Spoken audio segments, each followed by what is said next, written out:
Crescând am învățat că eu nu e doar un nume, ci tot ce simt, ce gândesc, ce mă ține în lume. Psihologii spun că sinele-i fundația ta, că dacă-l rupi în bucăți, întreaga viață va cădea. Și-am adunat încet fragmente ce le-am pierdut, ca să reconstruiesc un eu ce niciodată n-a durut. Și dacă vocea ta mă întreabă cine ești cu adevărat, răspund, sunt tot ce-am vindecat. Eu sunt sinele meu și vreau să-l cresc încet, cu încredere în mine, cu sufletul complet. Tu ești lumea mea, dar eu sunt universul meu.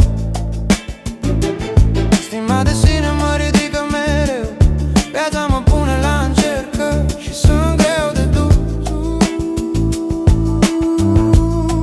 Dar încrederea în mine e lumina ce m-a scos de sus. Am învățat că tu și eu nu suntem totuși la fel, că fiecare are un drum și un propriu cer. Am învățat că limitele sunt semne, nu ziduri, și că omul puternic e cel ce-și acceptă chiar și ridurile. Psihologia spune că stima de sine e glasul interior ce-ți spune poți să cazi, dar ridică-te iar, că ești mai bun, mai viu, mai valoros decât crezi. Și nu lăsa pe nimeni să te măsoare în greșeli. Și dacă lumea strigă nu ești destul, eu strig, sunt eu și atâta e suficient, oricând și oriunde, oricât de mult. Eu sunt sinele meu și vreau să-l cresc încet, cu încredere în mine, cu sufletul complet. Tu ești lumea mea, dar eu sunt universul meu. Stima de sine mă ridică mereu, viața mă pune la încercări și sunt greu de dus.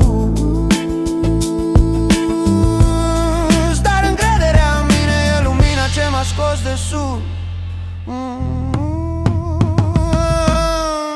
În psihologie se spune că sinele are straturi, umbra, lumina, copilul meu interior, esența ce încă speră, ce încă visează. Și dacă l-asculți îți spune că ai valoare, că nu ești definit de cine te-a rănit, ci de cum te ridici după ce ai suferit.